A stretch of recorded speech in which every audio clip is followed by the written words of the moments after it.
Jóvenes, buenas tardes. Buenas tardes, ingeniera.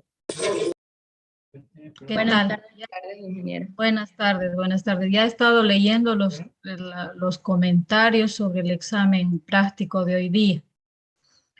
Bueno, les aclaro lo siguiente. Lo primero que ya la anterior semana les había dicho, los exámenes prácticos son notas acumulativas. Se van acumulando estas notas sobre 20 puntos. Ya, uno eso. Y como son notas acumulativas, esta semana han dado un examen práctico, la siguiente van a dar otro y otro. O sea, para el primer parcial van a dar mínimo o máximo más bien 8 exámenes prácticos, por ahí cerca de 8 exámenes prácticos. Y esa nota se va a ir acumulando juntamente con el práctico que me van a presentar. Así que les encargo y les recomiendo que no me envíen por el WhatsApp. Si yo acepto eso, me van a mandar un montón y va a ser complicado, no voy a saber ni siquiera de quién es el examen y todo eso. Entonces les encargo eso, ya tengan cuidado de tomar en cuenta siempre el tiempo. Cuando entran al examen práctico tienen que fijarse qué tiempo tienen como máximo. Y cuando tienen que subir archivo, dense unos 5 minutos para enviar. Eran 3 preguntas, una prácticamente era de un segundo y eso, exagerando unos 10 segundos, una de las preguntas. La otra era de elección, una única que era para subir archivo. Entonces, esas mis recomendaciones sobre los exámenes prácticos, ¿ya? ¿Tienen alguna consulta antes de comenzar el avance de hoy día?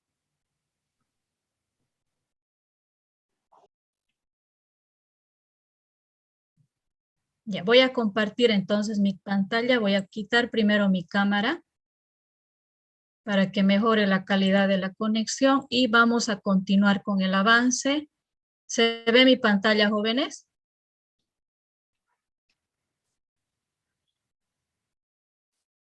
Aún no, ingeniero.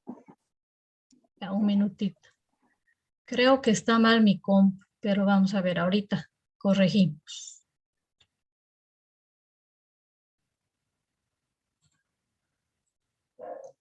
Ahora sí.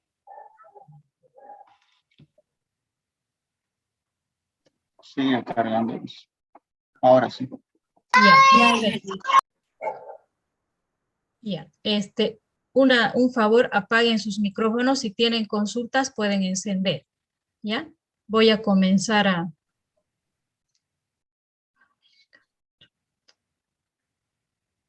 grabar.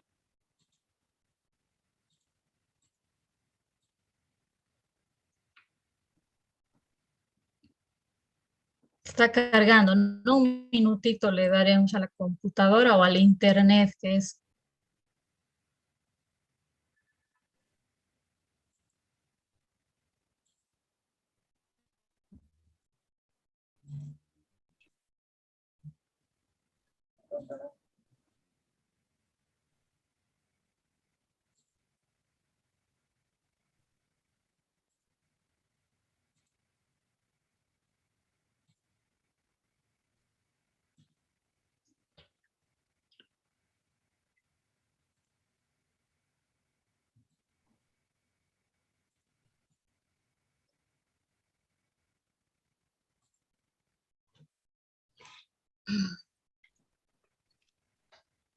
Ya, creo que ahora sí.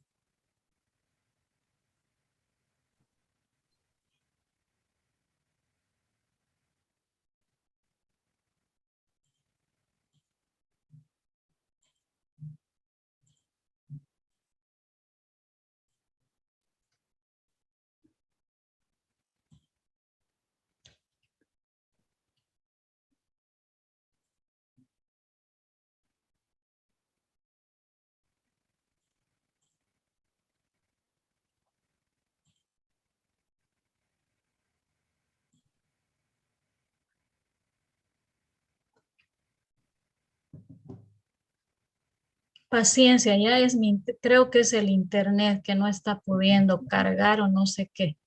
Unos minutitos y ahorita comenzamos.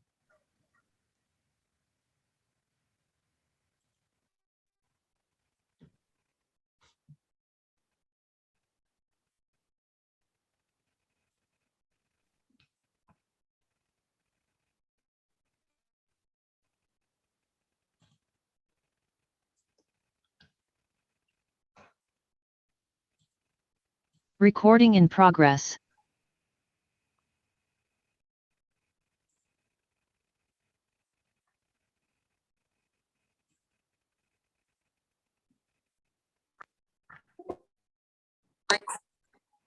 Ahora sí. Ya, estoy grabando ya, jóvenes. Comenzaremos entonces. Bueno, el día de hoy vamos a ver lo que corresponde al balance de cantidad de movimiento que hemos visto ya. Voy a hacer un recordatorio a lo que hicimos las anteriores o la anterior semana. Hemos visto la ley de Newton, los tipos de fluidos, de acuerdo a la ley de Newton también. Hemos visto el sistema de coordenadas. Hoy vamos a ver, como les decía, ¿no? El balance de cantidad de movimiento. Es que está inestable mi compu.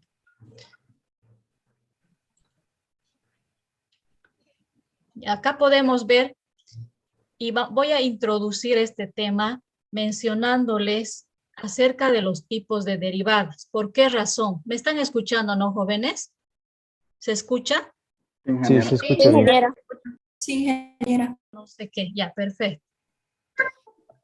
¿Ves? Se cortó. ¿Y ven la pantalla como tal, con todas las diapositivas? ¿Las ven?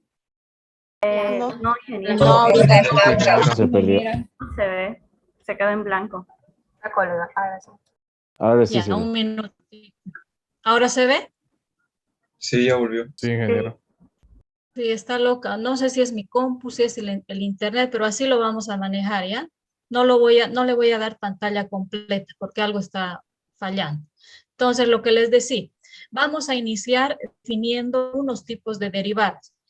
Esto con seguridad lo han visto más que todo en cálculo 2, no tanto en cálculo 1, lo que son derivadas parciales. Pero de todas maneras vamos a recordar. ¿Por qué vemos y clasificamos los tipos de derivadas? Porque en la resolución o en el desarrollo principalmente del balance de cantidad de voy a poder o voy a necesitar estos tipos de derivadas. Entonces, ¿cómo les voy a explicar los tipos de derivadas? Mediante un ejemplo, ¿no? Acá yo he mencionado o anoto 3 tipos de derivadas: derivada local o parcial, derivada convectiva, también denominada derivada total, y derivada sustancial. Para explicarles estos 3 ejemplos, fíjense en la gráfica que les he puesto acá.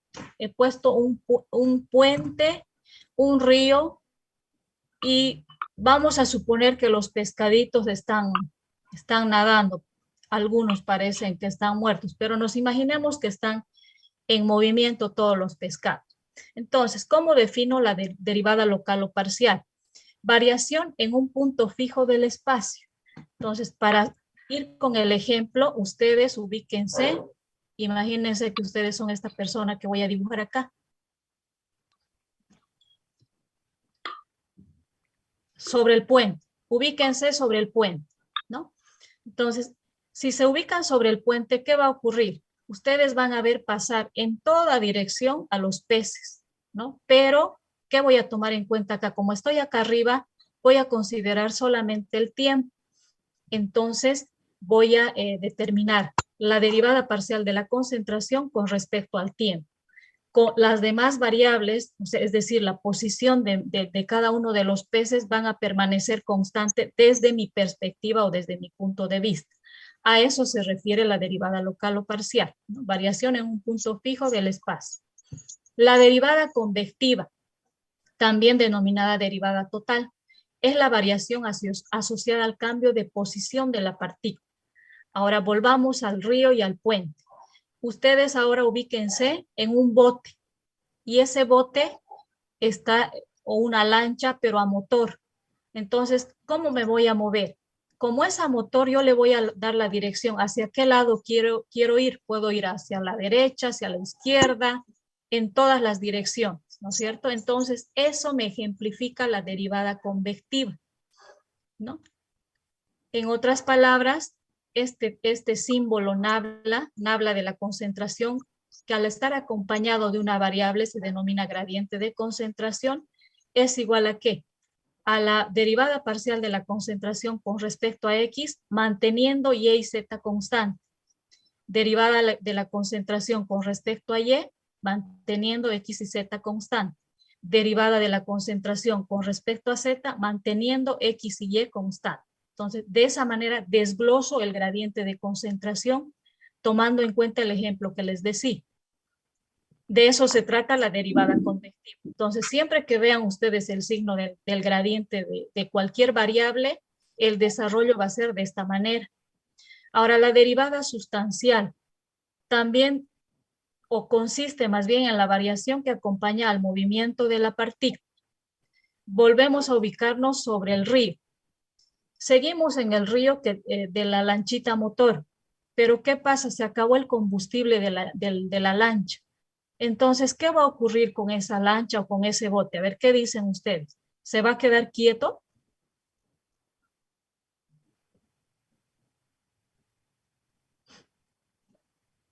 ¿Qué va a ocurrir con la lancha, jóvenes? Si ya Por no tengo inercia, combustible. por inercia y por la fuerza del movimiento, la dirección va a seguir moviéndose hasta alcanzar el reposo, ¿no? Ya, ¿y en qué dirección iría? En la misma que tenía antes de apagarse el motor. Ya. Sin embargo, en algunos casos va a seguir el sentido de la corriente del fluido, del río en este caso. O sea, se va a mover en cualquier sentido, ¿no es cierto? O sea, yo ya no estoy controlando nada. La lancha o el bote se va a mover en todos los sentidos. Entonces, a eso nos referimos con derivada sustancial. ¿Cómo es la nomenclatura? Diferencial de C sobre el diferencial del tiempo, si estamos hablando de la concentración. ¿Cómo voy a desarrollar? Derivada parcial de C con respecto al tiempo, manteniendo X, Y y Z constantes. Derivada parcial de la concentración con respecto a X, pero acompañado de esta Bx, que luego les digo de qué se trata. ¿No? Más B sub Y, derivada parcial de C con respecto a Y, y más B sub Z, derivada parcial de C con respecto a C. Entonces, se está moviendo y estoy determinando las derivadas parciales con respecto al tiempo y también con respecto a la posición. Ahora, ¿qué significan Bx, By y Bz? Es la velocidad del bote o de la lancha, que por las condiciones límites que hemos estudiado en el primer tema que les expliqué, sería también la velocidad del fluido o del río, ¿no? Entonces, esta es la definición de derivada sustancial. Obviamente no es nada sencillo trabajar con esto, porque si yo voy a introducir dentro de, por ejemplo, el balance de cantidad de movimiento, voy a tener que resolver derivadas parciales con respecto a varias variables, ¿no? Entonces es bastante complejo. Sin embargo, vamos a hacer simplificaciones que ya les explico posteriormente. Entonces, veremos, alguien está con el micrófono encendido, les pido por favor que lo apaguen si no tienen consultas ni nada. ¿Qué me dice el balance de cantidad de movimiento? Vamos a analizar, primero eso tenemos que tomar en cuenta, que vamos a analizar este balance de cantidad de movimiento considerando una delgada envoltura, es decir, una cantidad diferencial del fluido, una cantidad, en otras palabras, pequeña. ¿Y qué me dice ese balance de cantidad de movimiento? Me dice lo siguiente, que la acumulación de cantidad de movimiento es igual a la cantidad de movimiento por transporte convectivo más la cantidad de movimiento por transporte molecular o viscoso y más la fuerza de gravedad que actúa sobre el sistema. Esto en forma teórica, pero en forma analítica, ¿cómo está expresado el balance de cantidad de movimiento? Densidad por la derivada sustancial de B sobre el diferencial de T igual a menos el gradiente de presión menos el gradiente de esfuerzo de corte y más la densidad por la gravedad. ¿Qué tengo que tomar en cuenta? Lo que les expliqué anteriormente. Por ejemplo, esta derivada sustancial, si yo lo desgloso, voy a tener muchos más términos de los que observo acá. Lo mismo con los gradientes, tanto de presión como de esfuerzo de corte. Ahora, ¿por qué llevan signo negativo estos dos gradientes de presión y de esfuerzo de corte? ¿Quién me dice?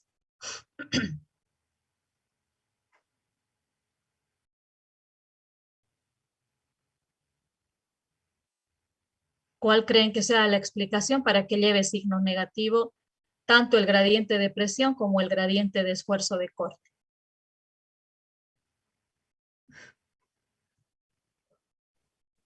Pues Porque la son explicación contrarias al movimiento. puede ser. Acuérdense de la ley de Newton, tiene una explicación similar. La ley de Newton lleva un signo negativo. Tiene También lleva un signo. referencia a que se da de un valor de mayor, en este caso, bueno, en el de la ley de Newton era la de mayor velocidad a menor velocidad. Correcto, correcto. Acá va a pasar lo mismo. Con el gradiente de presión, la cantidad de movimiento, la transferencia de cantidad de movimiento va a ir de una presión mayor a una presión menor. Lo mismo con el esfuerzo de corte. Por esa razón, tiene signos negativos. Ahora, si yo hago un análisis dimensional a este balance de cantidad de movimiento, ¿qué unidades tiene cada uno de los términos? Presión, pero sobre unidad de longitud. Ya, eso tomen en cuenta. Cualquiera de estos términos, si yo hago un análisis dimensional, es decir, por ejemplo, en este caso, no quiero utilizar mi marcador porque algo está fallando con mi pizarra, no sé qué, lo siento, pero les explico. Por ejemplo, si yo hago un análisis dimensional a este primer término, densidad por la derivada sustancial de B sobre el diferencial de T. La densidad, ¿en qué unidades o en qué magnitudes se mide? ¿Quién me dice?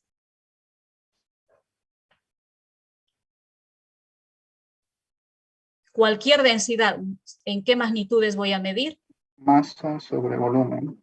Correcto. Entonces va a ser masa, si yo lo simplifico más, el volumen sería longitud al cubo, ¿no es cierto? Entonces, si están con cuaderno de apuntes, anote masa sobre longitud al cubo. Ya tengo el análisis o las dimensiones de la densidad. Ahora el diferencial, la derivada sustancial de B con respecto a T, ¿qué dimensiones va a tener? La velocidad tiene unidades de longitud sobre tiempo, ¿no es cierto? Y eso sobre el diferencial del tiempo, que sería 1 sobre el tiempo también.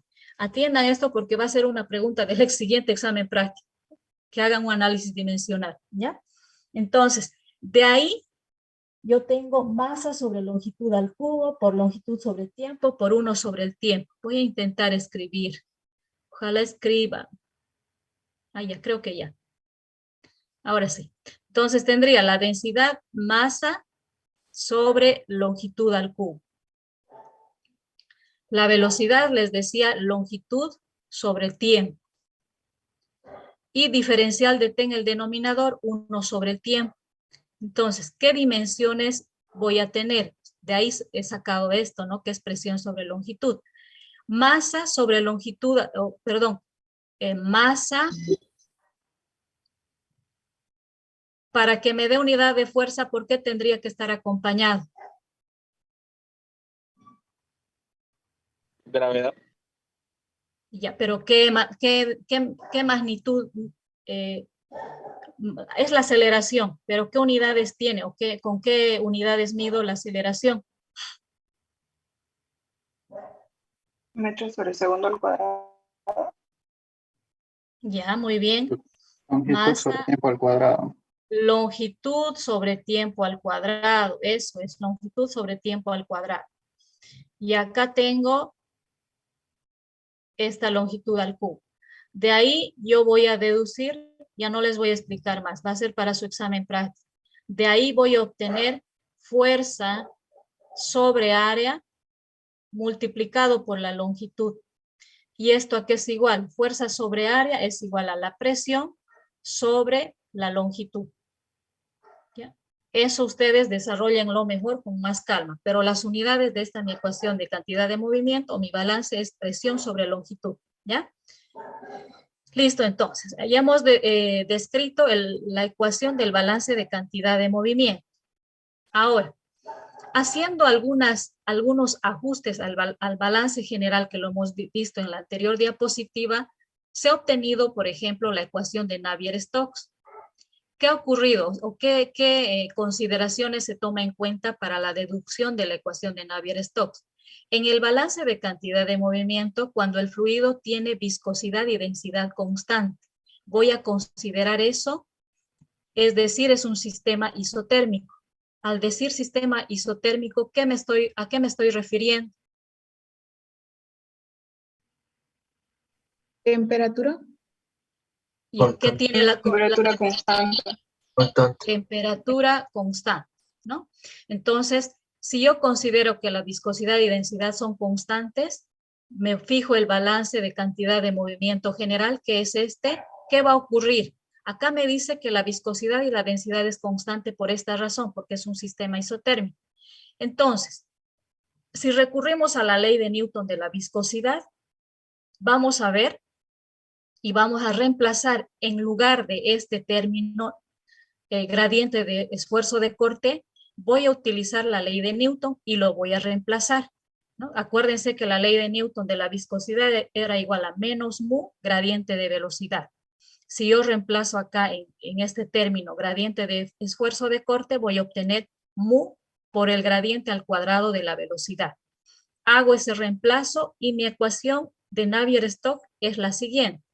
Densidad por la derivada sustancial de V sobre el tiempo, menos el gradiente de presión, más mu, que es la viscosidad dinámica, por el gradiente al cuadrado de V, y más la densidad por la gravedad, ¿no? Esa es la ecuación de Navier-Stokes.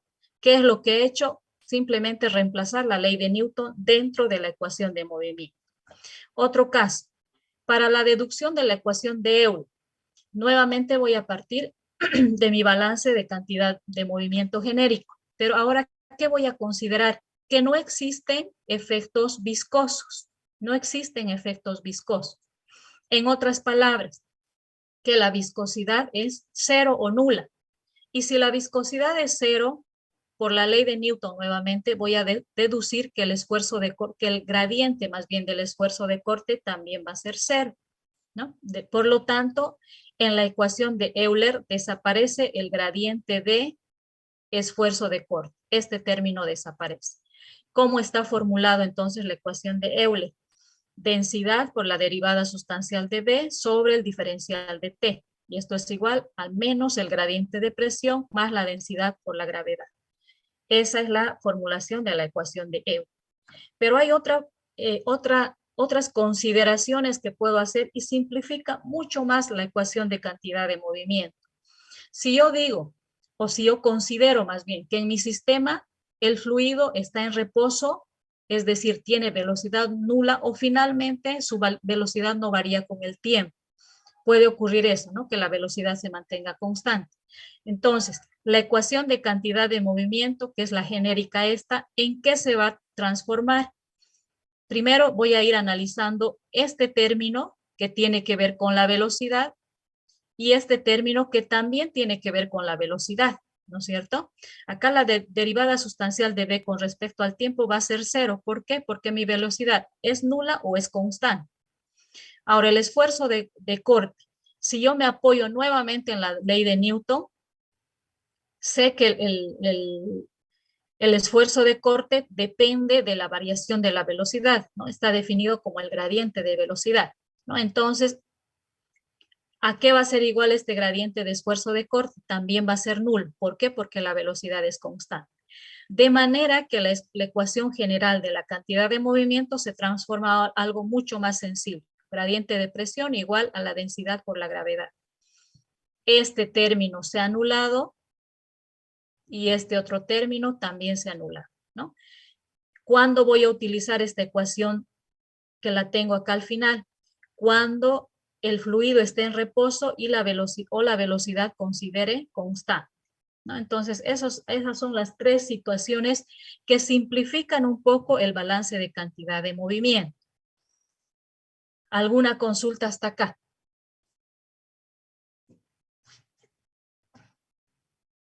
Ha sido más que todo deducciones lo que hemos hecho. Ahorita vamos a hacer 2 ejemplos que les va a ayudar a entender mejor. Las deducciones siempre son mucho más complejas que cuando lo llevamos a la parte ya numérica, ¿no? O lo acompañamos con números. Entonces, a ver, resolveremos este primer problema. Me dice, Utilizando la ecuación de cantidad de movimiento y dados los datos de presión atmosférica en el campus universitario, determinar la presión en el piso de un edificio ubicado a 90 metros sobre el nivel del suelo. Puede asumir que las propiedades del aire permanecen constantes, que la aceleración de la gravedad no varía con la altura y que el aire está quieto, es decir, en reposo. Me da adicionalmente como datos la densidad del aire igual a 1,25 kilogramos sobre metro cúbico y me dice que considere que la presión a nivel del piso es de 101.325 pascales, que es la presión atmosférica de Santa Cruz, ¿no? Ya, tengo toda esa mi información. ¿Qué es lo que debo hacer para resolver mi problema? Lo primero que voy a hacer, voy a acompañar con un gráfico. Imagínense que este es el edificio. Espero que 4 pisos sean igual a 90 metros. Eso no he calculado, pero según mi gráfico tiene 4 pisos este mi edificio. ¿Qué más tengo que registrar en mi gráfico? La altura del edificio, que son los 90 metros, y tengo que ponerme puntos de referencia. ¿Dónde van a estar esos mis puntos de referencia? Donde me pide uno determinar, en este caso, la presión, y donde en otro punto donde tenga información que sirva de apoyo para que resuelva. En otras palabras, por esa razón me doy como punto de referencia el nivel del suelo, como punto 1, y como punto 2, la altura máxima del edificio. ¿Qué datos tengo ahora en base a estos dos niveles de referencia, 1 y 2? Tengo la presión en el punto 1. La presión en el punto 1 es 101.325 pascales, o lo que es lo mismo, 101.325 newton sobre metro cuadrado. Esa es la equivalencia, ¿no? A nivel del piso. ¿Qué también me dice el problema? Que la densidad es constante. ¿Cuánto es? 1,25 kilogramos sobre metro cúbico. También me dice el problema que considere que la gravedad, que decía que la gravedad no varía con la altura. Entonces va a ser 9,8 metros sobre segundo al cuadrado. Y me dice que el aire está quieto, que quiere decir velocidad nula.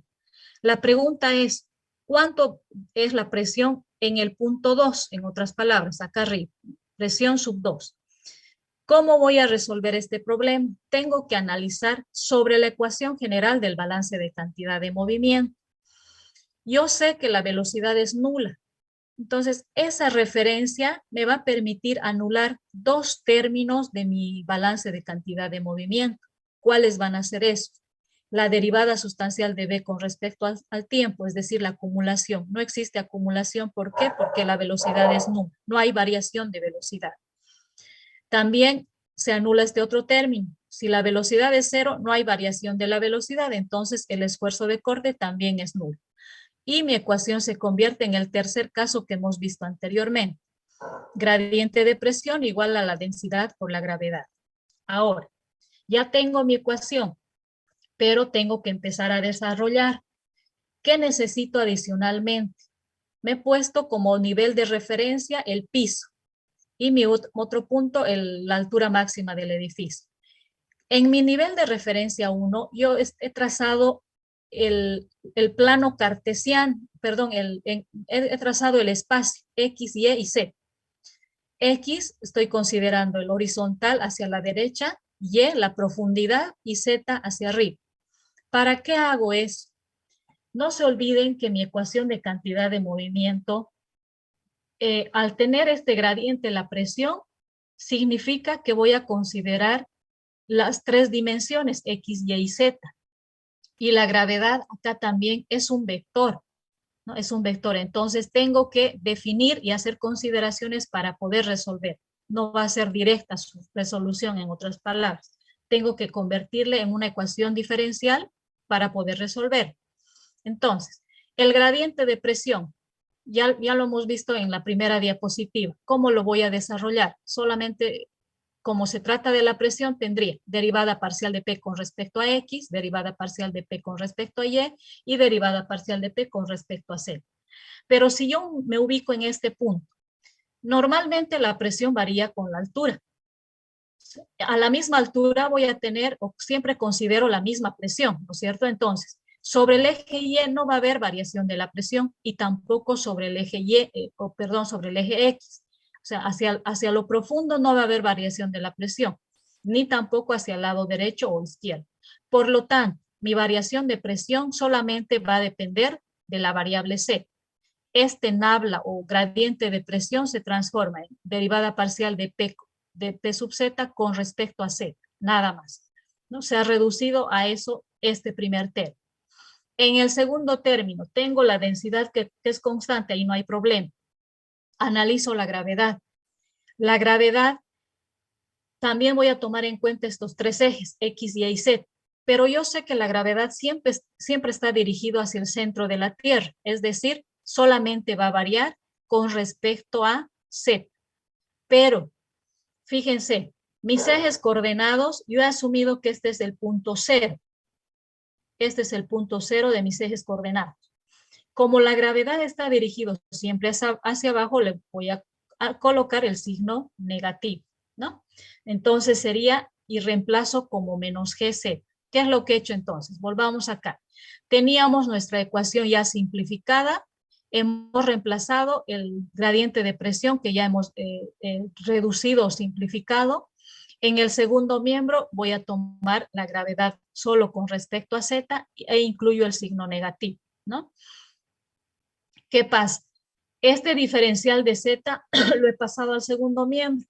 ¿Para qué? Para poder resolver. Esta es una ecuación diferencial ordinaria. Se ha convertido en una ecuación diferencial ordinaria.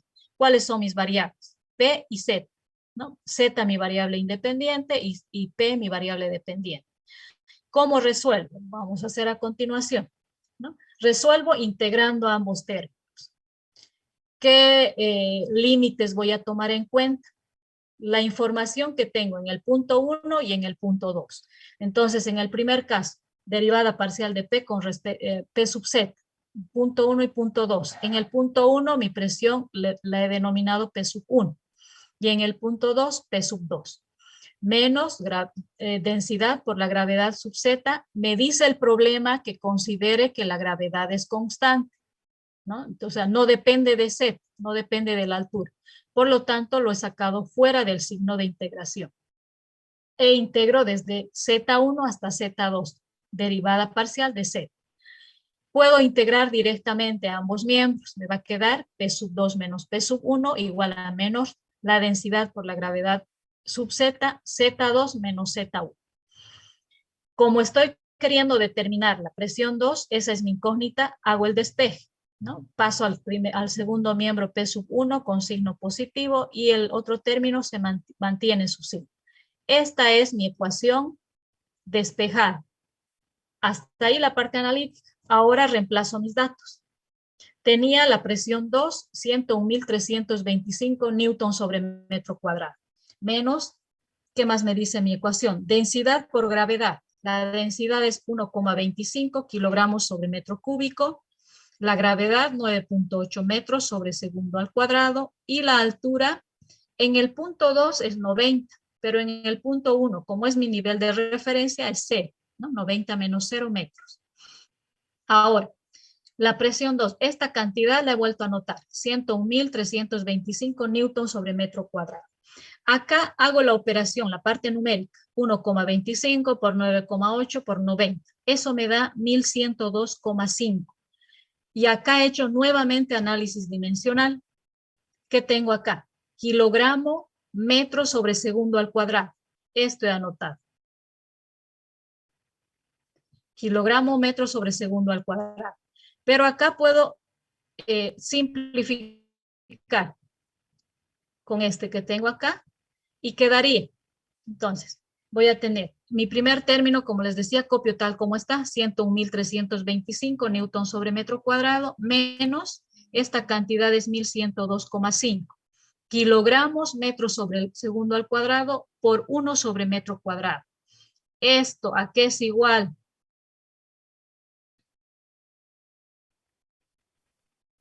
Newton. Newton. Correcto, a Newton. Entonces voy a tener que mi presión 2, la primera cantidad no pasa nada, copio tal como está. Acá tendría menos 1.102,5 Newton sobre metro cuadrado. ¿no? Entonces, mi presión 2 va a ser 100.222,5 newtons sobre metro cuadrado. Y está resuelto este primer problema. ¿Alguna consulta?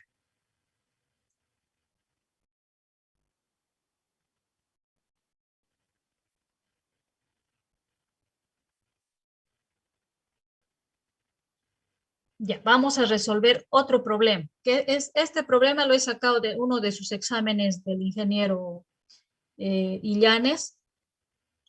Un anterior examen, no sé de qué semestre será ni nada, pero ya les comento que es del ingeniero Illanes. Dice el problema: utilizando la ecuación de cantidad de movimiento, determinar la presión atmosférica P sub 1 en un punto de la ciudad de Santa Cruz, ubicado a 350 metros sobre el nivel del mar, sabiendo que la presión atmosférica P sub 2 en un punto de la ciudad de La Paz, ubicado a 3.000 metros sobre el nivel del mar, es de 522 milímetros de mercurio. Puede asumir que no hay viento en las dos ciudades y que ambas se encuentran a la misma temperatura constante. También puede asumir que la aceleración de la gravedad y la densidad del aire no varían con la altura. Además, me dice que la densidad del aire es igual a 1,2 kilogramos sobre metro cúbico. Entonces, acá me está hablando de dos ciudades, La Paz y Santa Cruz. Y me dice que ambas están sobre el nivel del mar. Entonces, ¿cómo voy a hacer mi gráfico? Yo he ubicado acá el nivel del mar, es esta línea que tengo acá abajo. Sobre el nivel del mar está la ciudad de Santa Cruz, que está a 350 metros considerando la altura del nivel del mar. Eso me dice el problema. Y La Paz se encuentra a 3.000 metros sobre el nivel del mar, es esta altura. Fíjense, yo ¿qué he calculado? He restado estos 3.000, la altura que desde el nivel del mar hasta la ciudad de La Paz, menos los 350, y he sacado la diferencia de altura, que sería 2.650 metros. ¿Para qué he hecho eso? Porque voy a considerar mi nivel de referencia la ciudad de Santa Cruz. ¿Por qué razón? Porque es ahí que me está pidiendo la presión. O sea, quiere que averigüe ahí en ese punto la presión, ¿no? La presión en la ciudad de Santa Cruz, es decir, a esa altura. Entonces, P sub 1 es mi incógnito. ¿Cuánto es la presión 2? Me da como dato 522 milímetros de mercurio. Esos 522 milímetros de mercurio lo he transformado a pascales. Les recomiendo. Necesitan ustedes tener, no sé si lo tienen o ya les han pedido el manual del ingeniero químico de Perry. ¿Lo tiene alguno?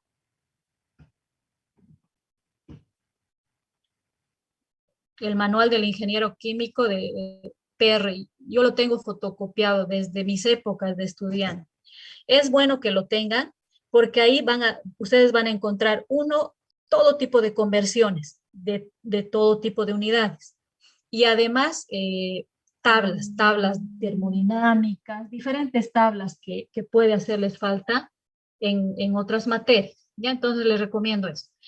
Esta transformación entonces yo la he hecho utilizando la equivalencia de milímetros de mercurio a pascales. ¿Cuál es esa equivalencia?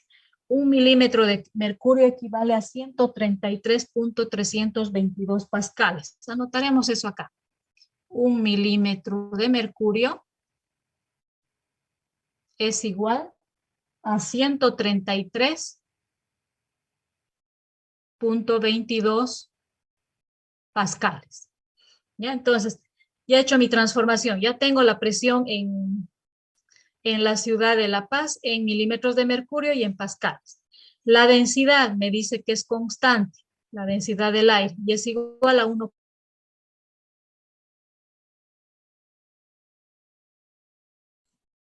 Ya, jóvenes, ¿me escuchan y me ven?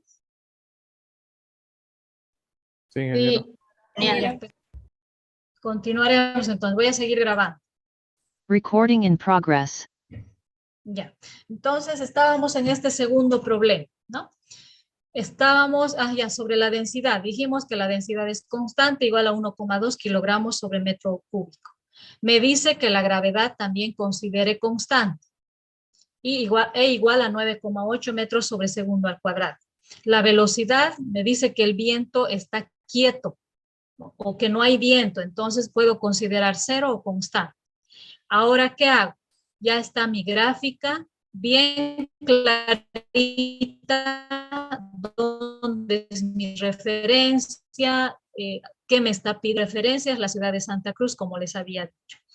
Me apoyo en la ecuación de transferencia de cantidad de movimiento y voy analizando. Como la velocidad es nula, nuevamente la acumulación, es decir, la derivada sustancial de B con respecto al tiempo es igual a C, ¿no? Y como el esfuerzo de corte depende de la velocidad y no hay variación de velocidad, el gradiente de esfuerzo de corte también va a ser C, ¿no? ¿En qué se reduce mi ecuación de cantidad de movimiento? Gradiente de presión igual a la densidad por la gravedad. Es el mismo, o hemos llegado a lo mismo que en el anterior problema. ¿Qué hago ahora? Hago nuevamente el análisis. Gradiente de presión, lo voy a desdoblar en todos sus componentes y vuelvo a trazar mis ejes sobre mi nivel de referencia. Eje, acá lo invertí. Sería mi eje X, que normalmente consideramos así, ¿no? Mi eje X, mi eje y mi eje C, ¿no? La presión, como ya habíamos explicado en el anterior problema, va a variar solamente en la dirección Z. Por lo tanto, se reduce a esta expresión el gradiente de presión.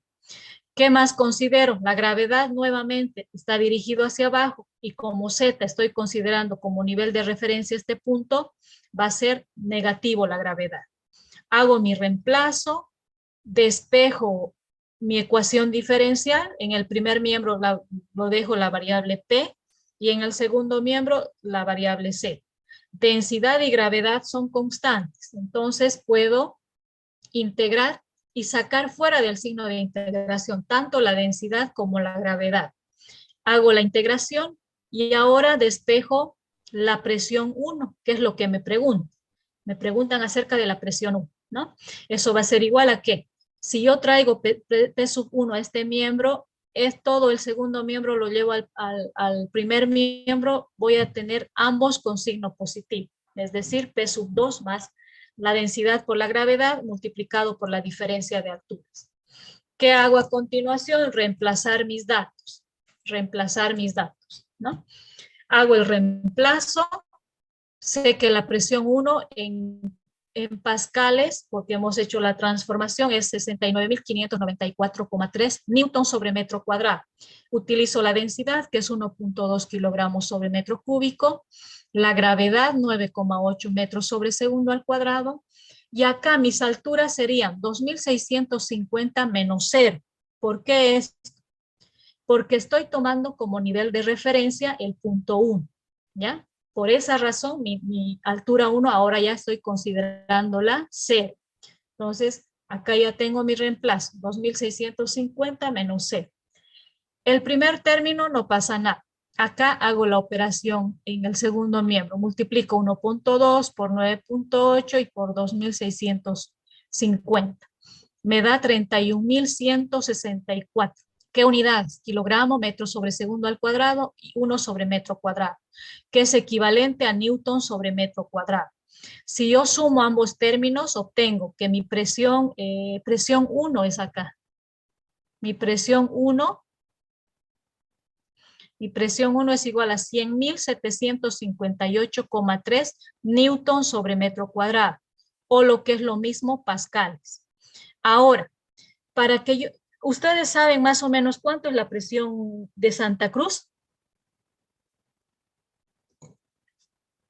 ¿Tienen idea? Unos...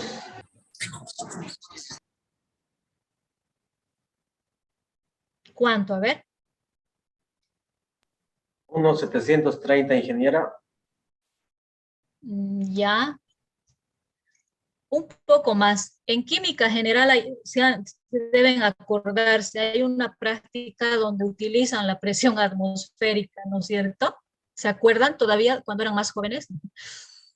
Está alrededor de 750, ¿ya? Y a ver, voy a volver a la gráfica. Tenemos la presión en La Paz 522 milímetros de mercurio, ¿no? A nivel del mar, ¿cuánto es la presión en milímetros de mercurio? 760. 160. 760. Entonces, en Santa Cruz va a estar entre 522 y 760. Es como mi fuente de verificación, digamos, en este caso, ¿no? Entonces, mi presión 1 me da 755,749 milímetros de mercurio, que es, no sé si será el valor exacto, ¿no? Pero está por ahí la presión de Santa Cruz y es correcto y concuerda con nuestra gráfica, ¿no? Porque a nivel del mar es 760 y en Santa Cruz tiene que ser un poco menor, ya en La Paz es 522. Y está resuelto este otro problema. ¿Alguna consulta?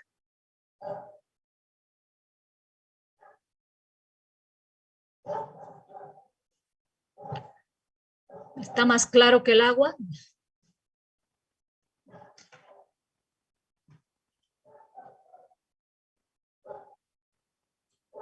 Ya, voy a dejar de grabar entonces, jóvenes. Recording Pausa. stopped. Y voy a dejar de compartir la pantalla. La verdad que esta materia es muy, muy interesante. Yo creo que le van a hallar gusto a medida que vamos resolviendo problemas y avanzando, ¿no? Bueno, entonces, por hoy habría quedado hasta ahí nuestro avance. El día martes no va a haber examen práctico porque es un solo tema que estamos avanzando. Va a ser el siguiente jueves, ¿ya? El siguiente jueves van a dar su examen práctico. Avanzaremos el martes más y el jueves van a dar a las 4 también. Y estaríamos iniciando la clase el día martes a las 4 y el jueves a las 4:30. Si no hay más consultas, y mi recomendación, como ya está en la plataforma los prácticos, ustedes háganle una revisión al práctico del primer corte y vayan ya resolviendo. Siempre que tengan alguna duda, alguna consulta sobre algún tema que estemos ya sea avanzando o sobre alguna tarea, les encargo que me envíen a mi WhatsApp privado, ¿ya? Y me mandan foto. Ingeniera, estoy resolviendo este problema y tengo duda en tal parte. Entonces yo voy a ver lo que han resuelto y les voy a ayudar. Pero siempre con foto acerca de lo que están resolviendo, ¿ya? Eso les encargo. No sé si hay algo más para ya terminar la clase. Disculpe, ingeniera, el libro que mencionó hace rato, ¿cuál era su nombre? Disculpe. BIRT, Fenómenos de Transporte. Ya, muchas gracias, ingeniera. Ah, ya, el libro que hace rato les decía sobre las unidades, ¿no? Sí, creo que dijo Ah, ya, Manual ya. del Ingeniero Químico. Manual del Ingeniero Químico de Perry. Es famoso ese libro. Es bueno tenerlo, o sea, para consultar cualquier unidad. Inclusive se encuentran ahí ecuaciones empíricas de viscosidad, de diferentes propiedades, variables. Les va a servir. Si tienen posibilidades, es bueno que lo tengan. Si no, entonces ya vayan preparando para su examen que va a ser presencial, vayan preparando una tabla de conversiones. Por ejemplo, ya pueden tener en esa tabla de conversiones lo que es densidad, lo que es presión, ¿no? Para convertir en diferentes sistemas. ¿Algo más? Listo, jóvenes. Entonces, ¿El práctico se lo va a presentar de manera presencial o virtual? Déjenme pensar. Eso no había, no sé, no había pensado. No, el día del examen me lo van a entregar. Uh-huh. El día del examen, como va a ser presencial el examen, y con seguridad vamos a dar van a dar en el matadero. Entonces, y además que Fabricio, el auxiliar, tiene que ir a ayudarme, así que va a ser ese día la entrega del práctico. El día del examen parcial. ¿Algo más? Gracias, ingeniero. Ya. Listo, jóvenes. Terminamos. ¿Cómo les está yendo con el ingeniero? Ay, me olvido. Cristian. Su apellido se me olvida. ¿Qué tal les ha ido? Ya han visto un tema, creo, ¿no? Con él. Sí, Inge, solo que está enfermo. Sí, pues sí, lo vi. Esperemos que no sea nada grave y se recupere. Ya, listo, jóvenes. Sí, se me preguntan Entonces, hasta el examen debo adelante. meter formulario. Marcela, ¿qué me dices? Que para el examen permite llevar formulario. Ay, me haces preguntas bien que no las he pensado todavía. De Ahora sí. todas maneras, si no les dejo meter formulario, yo voy a poner las fórmulas en el examen, una de dos. Pero sí tablas de conversiones les voy a dejar meter. Pero yo soy meticulosa, reviso hasta las hojas de sus exámenes que están utilizando. Así.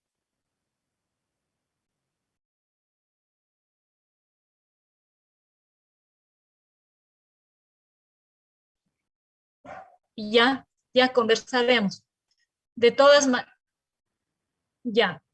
maneras, ya vayan tomando en cuenta lo que les decía, ¿no? O sea, prohibido copias de entrada, porque voy a revisar hasta como va a ser presencial, voy a revisar hasta su alma el día del examen. ¿Ya? ¿Qué más? Listo, jóvenes, entonces. Hoy terminamos acá. Continuamos el siguiente martes. El martes no hay examen práctico, sino el jueves. ¿Ya? Hasta luego, jóvenes. Cuídense. Dentro de un ratito lo subo a la plataforma, la clase grabada. Hasta luego.